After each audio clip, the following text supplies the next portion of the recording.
Hello viewers, இன்னைக்கு நம்ம பார்க்க போறது One Piece episode 1114 part 1.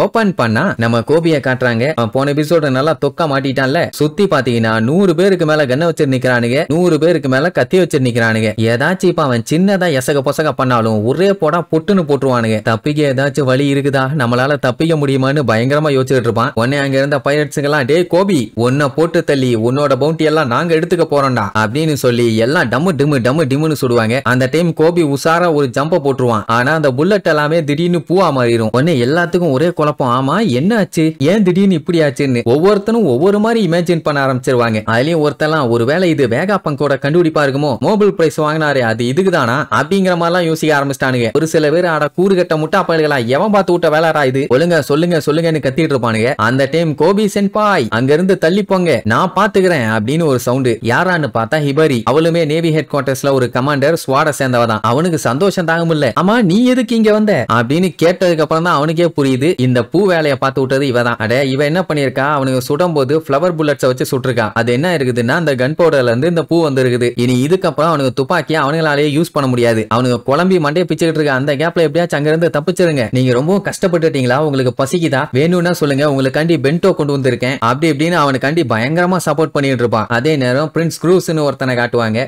அவன் நம்ம வேலை முடிஞ்சிருச்சு இனி இங்க இருந்து கிளம்ப வேண்டியதாங்கிற மாதிரி சொல்லுவான். இவனுமே ஸ்வாட்ல ஒரு மெம்பர், மெரைன் பேஸ் G14 சேர்ந்தவன். இவன் பாத்தீங்கன்னா குளோப் ஃப்ரூட்டை சாப்பிட்டவன். கிளேயை உருவாக்கி அந்த கிளேயை அவன் இஷ்டத்துக்கு என்ன வேணாலும் பண்ண வைக்க முடியும். மட் பப்பட்ஸ் எல்லாம் உருவாக்கி விளையாண்டுட்டு இருப்பான். மேட்ரு என்னன்னா ஆரம்பத்துல கிளே மாதிரி ஆளுங்க வந்தானுங்கல்ல, அவனுக்கு எல்லாத்தையுமே அனுப்பி விட்டது இவன் தான். அவங்களால எதுவும் பண்ண முடியாது, அந்த கிளே மேனுகளை ஜெயிக்கிறது ரொம்ப கஷ்டம்னு சொல்லிட்டு அங்க இன்ஃபார்ம் பண்ணிட்டு இருப்பான். நிஜமாவே அங்க பைரட்ஸுங்க எல்லாம் படாத பாடுபட்டு இருப்பானுங்க. இவன் என்ன பண்ணிட்டான், அவங்க எல்லாத்தையுமே அட்டாக் பண்ணி மண்டையை உடைக்கிறது, கையை உடைக்கிறது, காலை உடைக்கிறது அந்த மாதிரிலாம் எதுவும் பெருசா பண்ணல. ஒரு ஃப்ரீ ஸ்பேஸ்ல எல்லாத்தையும் ரவுண்டு கட்டி லாக் பண்ணிட்டான். இனி அவங்களால எஸ்கேப் ஆகவே முடியாது. இதுல இன்னொரு பெரிய காமெடி என்னன்னா அந்த பில்டிங் எல்லாம் சுத்தி இருந்துச்சு, அதை ஒருத்தி மூவ் பண்ணிட்டு இருந்தால அது சும்மா டைம் பாஸுக்கு பண்ணல. இவங்க எல்லாத்தையுமே பில்டிங்க்கு நடுவுல வச்சு தப்பிச்சு போக முடியாத அளவுக்கு சீல் பண்ணிட்டு இருக்காங்க. ஆமா எனக்கு ஒரு டவுட், பிளாக் பியர்டு இல்ல ஓகே, ஆனா அவனோட ஆளுங்க எல்லாருமே தீவுல இருக்காங்களே, அவனுங்க ஏன் இன்னும் சண்டைக்கு வரல, வேடிக்கை பார்த்துக்கிட்டு இருக்கானுங்களா இல்ல மேட்டர்னு தெரியலையா? டெஃபினட்டா வேடிக்கை பார்க்க மாட்டானுங்க, மேட்டர் தான் தெரியலன்னு நினைக்கிறேன். சரி எல்லாமே பக்கா, இனி நீங்க உங்க வேலையை பார்க்கலாங்கிற மாதிரி சொல்லுவா. அந்த மேட்டர் பிரின்ஸுக்கு போகும், பிரின்ஸ் கிட்ட இருந்த டஷிக்கு போகும். அவன் நம்ம கார்ப்பு கிட்ட போய் சொல்லுவான் எல்லாமே ரெடியா இருக்குதுன்னு. அவ்வளவுதான், மனுஷன் ஒரு ஜம்ப போட்டு ஒரு பஞ்சு மட்டும் தான் வைப்பாரு, அப்படியே கப்பல் ஃபிளையிங்ல போகும். இங்க கோபிக்கு ஹெல்ப் பண்ணி வாங்க தப்பிச்சு போலான்னு கூப்பிடுவாங்களா. அவன் பார்த்துட்டு என்னைய காப்பாத்தவா நீங்க இவ்வளவு தூரம் வந்தீங்கன்னு கேட்பான். ஆமா அதுல என்ன சந்தேகம், உங்களுக்காண்டி தான் இவ்வளவு தூரம் வந்தோன்னு சொன்ன உடனே ரொம்ப நன்றியும்பா. சரி ரைட்டு கிளம்பலான்னு சொல்லும் போது அங்க பைரட்ஸ் எல்லாம் மேல பார்த்துட்டு கதறுவானுங்களா. இவனும் மேல பார்த்துட்டு பயந்துருவான். மேட்டர் என்னன்னா கப்பல் அங்க பறந்து வந்துகிட்டு இருக்குது. யாருக்கும் ஒண்ணும் புரியல, என்னடா இது நேவி கப்பல் அப்படியே ஃபிளைங்ல வந்துகிட்டு இருக்குது, இது எப்படா பாசிபிள்னு. இவ்வளவு நேரமா அந்த பிளாக் பியர்டோட ஆளுங்க யாருக்குமே தெரியல. ஆனா இப்ப கப்பலை பறக்க வச்சு கொண்டு வந்த உடனே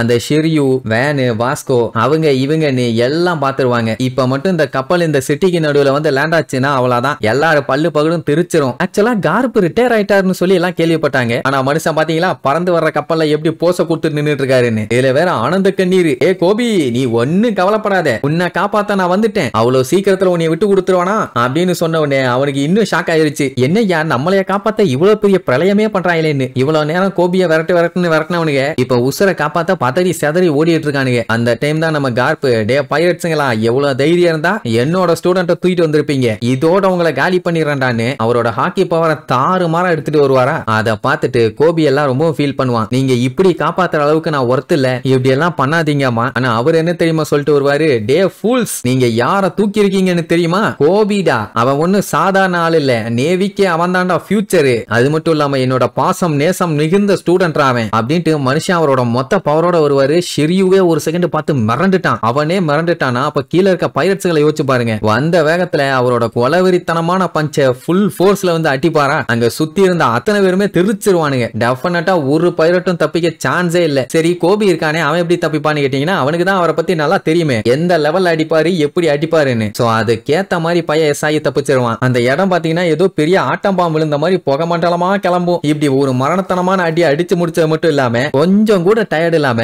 மனுஷன் அப்படியே கேஷுவலா லேண்ட் ஆவாரு பாருங்க. அதான் வேற லெவல். இங்க பிளாக் பியர்ட் இருந்திருக்கணும். நான் மிஸ் பண்றேன் ரெண்டு பேத்தோட சண்டையும். யாரெல்லாம் Black Beard versus Garp attack பண்ணா செமையா இருக்கும்னு நினைக்கிறீங்க கீழே கமெண்ட் பண்ணுங்க. பார்க்கலாம் எத்தனை பேருக்கு அந்த ஆர்வம் இருக்குதுன்னு. சரி, இதுக்கப்புறம் கோபியை எப்படி காப்பாத்தி கூப்பிட்டு போனாங்கன்னு அடுத்தடுத்த எபிசோட்ல பார்க்கலாம். டாடா.